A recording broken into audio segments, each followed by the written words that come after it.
Welcome to நாகூஸ் Nalabagam. இன்னைக்கு நம்ம வந்து காளானும் கத்திரிக்காயும் போட்டு குருமா வைக்க போகிறோம். காளான் 200 கிராம் எடுத்து நறுக்கியிருக்கேன். இது கத்திரிக்காயோட கொஞ்சம் ஒரு உருளைக்கிழங்கும் சேர்த்து போட்டிருக்கேன். கருத்து போயிருமுன்னு தண்ணியில் போட்டிருக்கேன். வெங்காயம், தக்காளி, அரைக்கிறதுக்கு தேங்காய் வந்து ஒரு சின்ன மூடி எடுத்திருக்கேன். மிளகா உங்கள் டேஸ்ட்டுக்கு, உங்கள் உரப்புக்கு ஏற்ற அளவுக்கு நீங்கள் எடுத்துக்கோங்க. பூண்டு வந்து ஒரு 5 பல்லு நறுக்கி வச்சுருக்கேன். 5 அல்லது 6 பல்லு. வெங்காயம் கொஞ்சம் சின்ன வெங்காயம். பொட்டுக்கடலை 3 ஸ்பூன். பொட்டுக்கடலை அதிகமாக போயிடுச்சுன்னா கூடு மாதிரி போயிடும், கொலன்னு வந்துடும், குருமா மாதிரி இருக்காது. அதனால பொட்டுக்கடலை வந்து கம்மியாக வச்சுக்கோங்க. பொட்டுக்கடலைக்கு பதிலாக நீங்கள் முந்திரி பருப்பு கூட சேர்த்துக்கலாம். நான் பொட்டுக்கடலை 2.5 ஸ்பூன் வச்சுருக்கேன். நீங்கள் முந்திரி பருப்பு வச்சிங்கன்னா ஒரு 8 அல்லது 10 பருப்பு வைக்கணும். இஞ்சி கொஞ்சம். இது வந்து பட்டையும் 1 கிராம்பும் வச்சுருக்கேன். சோம்பும் சீரகமும் ரெண்டும் ஒவ்வொரு ஸ்பூன்.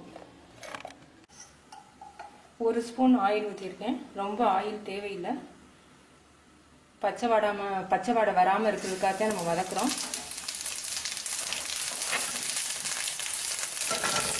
பட்டை,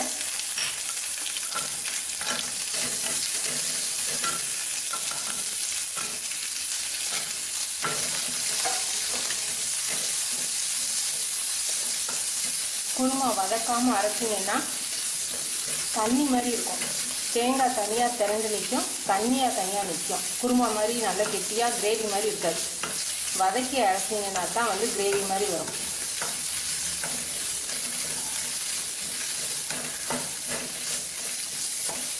பூண்டு வெங்காயம் நல்லா வதங்கட்டும்.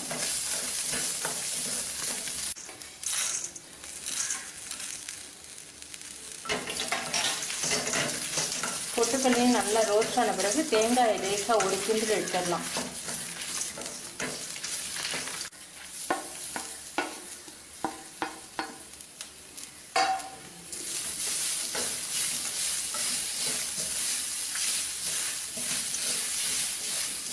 அமர்த்திடலாம். இதை நம்ம இப்போ நைஸாக மிக்சியில் அரைச்சிடலாம். 2 ஸ்பூன் ஆயில் ஊற்றிருக்கேன். தாளிக்கிறதுக்கு மிளகும் 1 ஏலக்காயும் வச்சுருக்கேன். ஏலக்காயை உடைக்காமல் அப்படி முழுசாக போடுங்க. அது நல்லா வெந்து நல்லா வாசமாக இருக்கும். உடைச்சிங்கன்னா கறி விடும்போது உங்களுக்கு பிடிக்காது நிறைய பேருக்கு.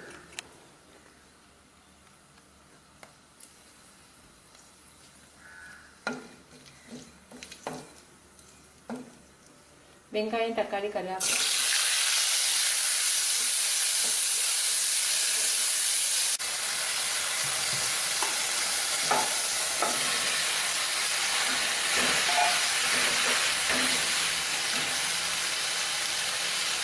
கத்திரிக்காய், உருளைக்கிழங்கு,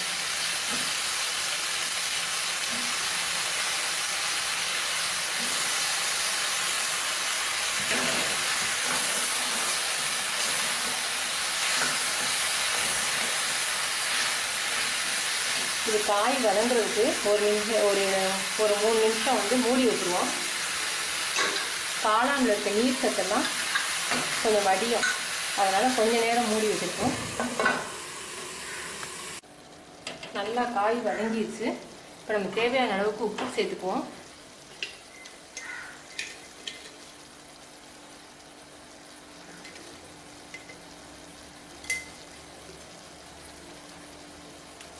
இப்போ அரைச்ச விழுத சேர்த்துக்குவோம்.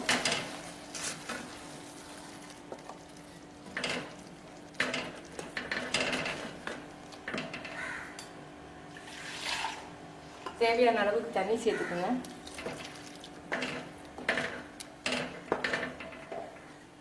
உப்பு உரப்பெல்லாம் போதுமானு பார்த்துக்குங்க. உரப்பு பத்தலைன்னா இப்பயே வந்து தனி மிளகாத்தூள் கொஞ்சம் போட்டுக்கணும். நீங்கள் கொதிச்சதுக்கு அப்புறம் பத்தலைன்னு போட்டிங்கன்னா அந்த தூள் வாடை வரும், பச்சை வாடை வரும்.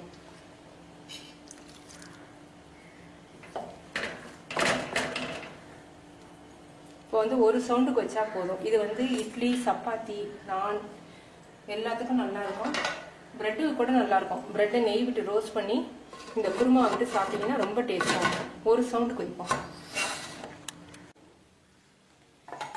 குருமா ரெடி ஆயிடுச்சு. இதில் வந்து காளானோட ஃப்ளேவர், கத்திரிக்காய், உருளைக்கிழங்கு எல்லாரோட ஃப்ளேவரும் இறங்கி ரொம்ப நல்லா இருக்கு. இந்த டிஷ் வந்து இட்லி, தோசை, சப்பாத்திக்கெலாம் ரொம்ப நல்லா இருக்கும். நீங்கள் ட்ரை பண்ணி பார்த்து உங்கள் கமெண்ட்ஸ் எங்களுக்கு சொல்லுங்கள். தேங்க்யூ.